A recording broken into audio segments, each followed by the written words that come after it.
दुर्वासा मुनि के न आने के कारण पारण कर दिया एकादशी का, और दुर्वासा आए तब दुर्वासा ने एक विचित्र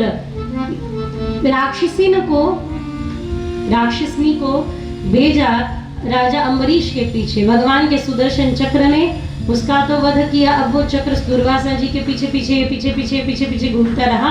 अंत तो गत्वा सुनेगा, अंत तो गत्वा ये हुआ कि भगवान से निवेदन किया इस चक्र को रोको। कहने लगे राजा अम्बरीश ही इस चक्र को रोक सकते हैं। तो राजा अम्बरीश ने अपने व्रत के पुण्य को प्रदान कर एकादशी व्रत के पुण्य को प्रदान कर वो चक्र रोक दिया।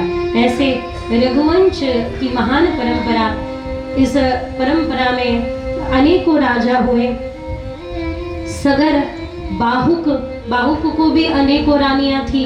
फिर इनके 60,000 पुत्र जो कपिल मुनि के संशय लिया, क्योंकि अश्वमेध यज्ञ का अश्व चोरी हो गया, और अश्व चोरी का जो भी दोष है वो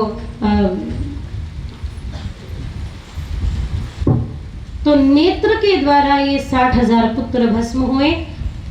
60,000 पुत्र भस्म हुए। उनके पातकों को दूर करने के लिए सगर आए, अंशुमान आए, दिलीप आए। अंत तो गत्वा भगीरथ जी ने गंगा मैया को प्रसन्न किया।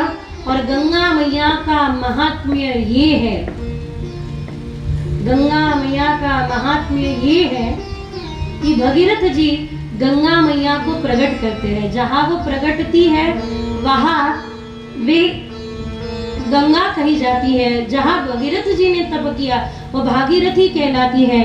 गंगा मैया इन 60,000 पुत्रों को केवल भस्म करने नहीं आती।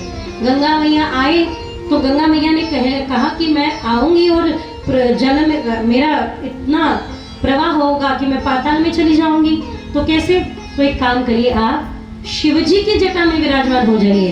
तो गंगा मैया प्रकट हुए, शिवजी की जटा में विराजमान हुए और फिर धरती पे आए। ये हम सबको सिखाने के लिए है।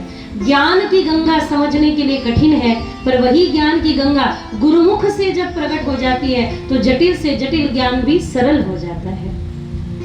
गंगा का प्रवाह इतना है जो पाताल में ना चला जाए तो जटा में शिवजी ने बिठाया ना, ठीक ऐसे ही ज्ञान की गंगा हमारे आर पार न हो जाए, यानी सिर के ऊपर से न चली जाए। इसलिए देखो, एडाप्टर होता है। एडाप्टर, आप फोन को चार्ज करना है, आपको फोन यदि चार्ज करना है तो आपको फोन चार्ज करने के लिए सीधा फोन डीपी में डाल दिया तो होगा क्या? नहीं, वही एलईडी में डाल दिया फोन चार्ज हो गया, नहीं, उसके लिए चार्जर चाहिए। चार्जर का एडाप्टर निर्धारित ऊर्जा को ही उस फोन तक पहुंचाता है। ठीक वैसे ही जो ज्ञान हमें आवश्यक है गुरुमुख से वही प्रकट होता है। वैसे तो ज्ञान की गंगा अथाह है, वही ज्ञान प्रकट होता है जो ज्ञान शिष्य के कल्याणार्थ हो।